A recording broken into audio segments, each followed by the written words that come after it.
not a suggestion book.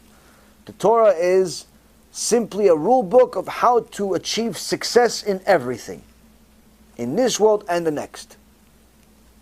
If you don't do it, it's not like if you do it, you succeed, and if you don't do it, you'll find something else that's better, or maybe not as good. No, the Torah is, if you do it, you will succeed. If you don't do it, you will fail at everything else that you will do.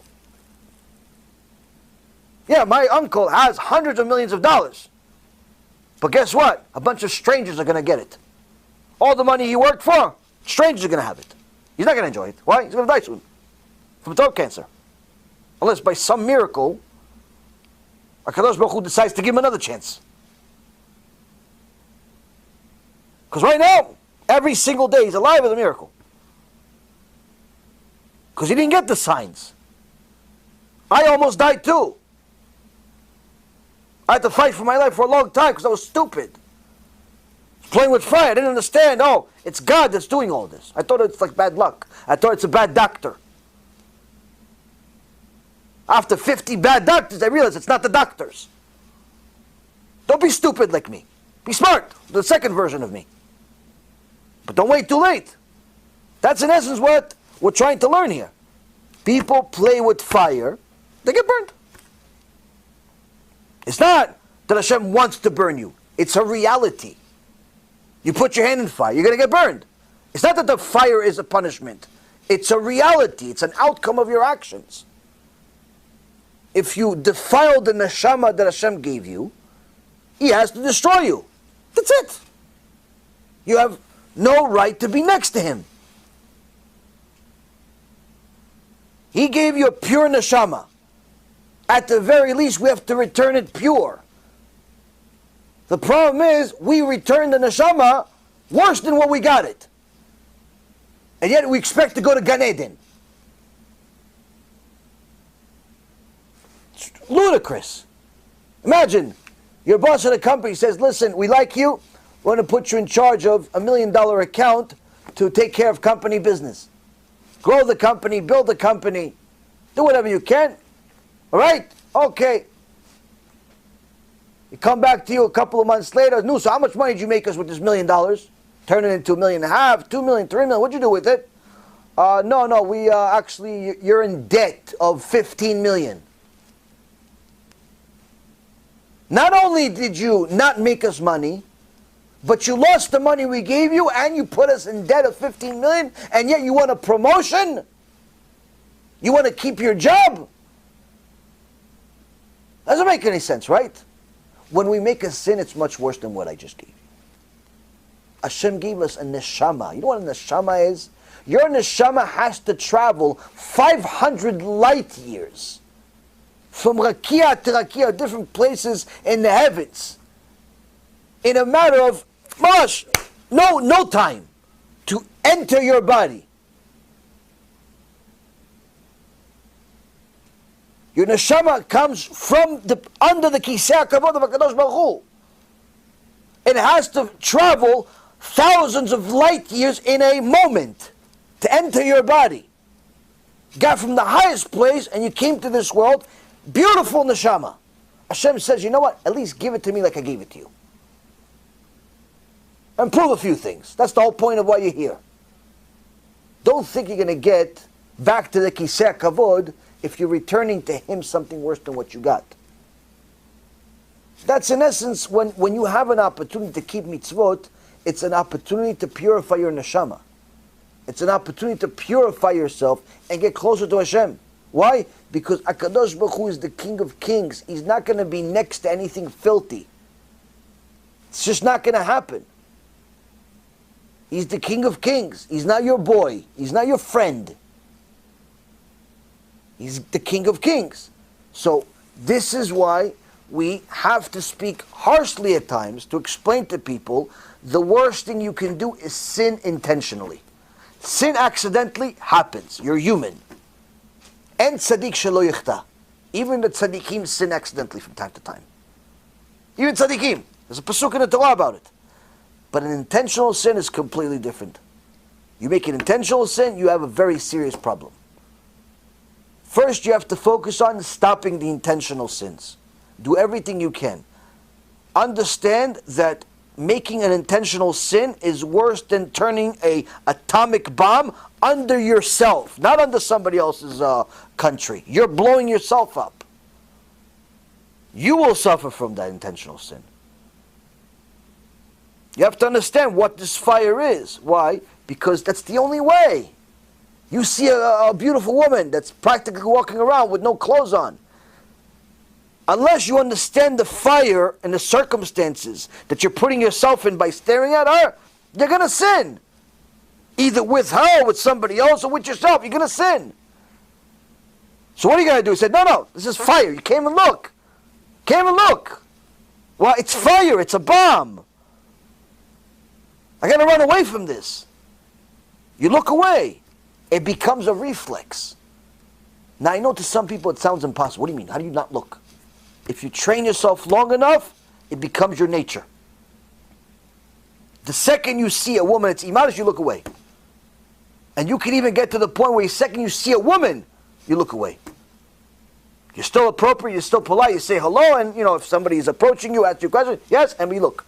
Now sometimes women tell me, listen, that woman that, my friend, I brought her to the lecture that you did over there, and my friend that spoke to you after the lecture, she had the black hat and the blue this and the black that. No, I don't know. No, that woman that was there, I have no idea. No, but you were talking to her for 15 minutes. Yeah, I have no idea. I have no idea what you're talking about. Why? I wasn't looking at her. I was looking behind her.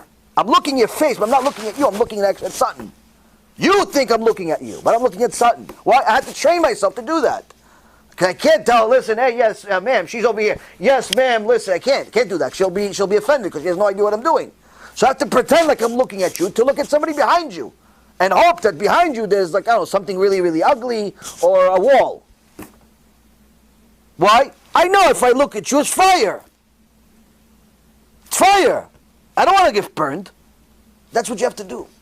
You want to go to Gan Eden? That's what you have to do.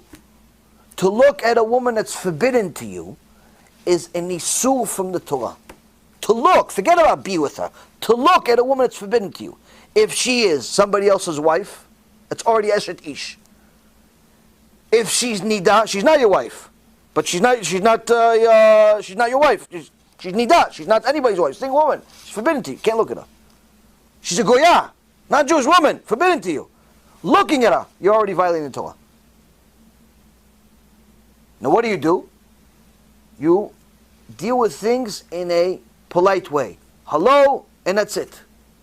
Whatever you need to do, cashier, yes, but 1 second, no staring. Sometimes I remember in business, there were certain weird women that would like to, when they talk to you, they talk like this, like they want to look at your eyes. Like, what are you looking for? The brain behind my eyes? There's some weird people that want to look at you like this, like, no, what, are you high? Something wrong? No, don't do that. Don't do that. If it's a opposite gender, look, but then after that, train yourself to not stare at people. Why? You have to protect your eyes. Because if you don't protect your eyes, evil will come to you at night. What's evil? The Shlomo Melech already tells us, evil is wasting seed. So, when you understand that making this sin is fire, you will do whatever you can to avoid it. When you understand that non-kosher money is fire, you will do whatever you can to stop it. Rabbeinu Tam, the grandson of Rashi, one of the biggest giants in the world, every single day, every day of his life, he would read Parashat Ki Tavo, the scariest parasha in the Torah, specifically the section about who is cursed by Hashem. Cursed is the person who sins in hiding. Why is the person that sins in hiding cursed? Why isn't he just bad? Because the Chachamim explained to us, when you sin, when you do bad stuff, there are certain sins, there are certain bad things you would do, you're embarrassed to do it in front of somebody. You're not going to do it next to your wife. You're not going to do it next to your husband. If your husband's there, you're not going to do it. If your son is there, you're not going to do it. If your neighbor is there, you're not going to do it. If your boss is there, you're not going to do it. If the police officer is there, you're not going to do it. Sometimes there's certain sins. If a dog is there, you're not going to do it. HaKadosh Baruch Hu says, look, you wouldn't sit next to your wife, you wouldn't sit next to your husband, you wouldn't sit next to your neighbor, you wouldn't sit next to your boss, you wouldn't sit next to the dog. But you're sitting in front of me all the time. Aru, you're the worst. You're scared of everybody except me. That makes you cursed. If you made sins in public, you don't care about everybody. Hashem says, okay, you're a really bad person. But at least you're treating all of us equally. But when Hashem is the only one you're not scared of, come on. So that's the thing. When a person knows what the sin means, he understands that when Rabbeinu Tam would literally study Parashat Ki Tavo every single day of his life. Why? He says, I need Yirat Shamayim. I need to be scared of making sins. Yeah, but you're a big chacham. So? What, does that mean I have no Yetzirah? I have Yetzirah. Everybody has Yetzirah. You have to fight it. You have to fight the Yetzirah. You have to stay away from sins. Why? When you stay away from sins, your mitzvot become more enjoyable, your mitzvot become more natural, your mitzvot become part of you. But when you're making sins, even your mitzvot become defiled. Even your mitzvot become defiled. So that's one of the most critical things that a person needs to know. But again, you can't do tshuva for everything in one day. So each day, you choose something. Sometimes you may be 6 months or even 6 years working on one thing, because it's a big thing. You're working on your anger. That may take you 5-10 years to work on your anger. But work on it. As you get stronger with this, start adding other things that you're working on. But if you work on yourself every single day, you'll definitely improve your life, for sure. There's no doubt about it.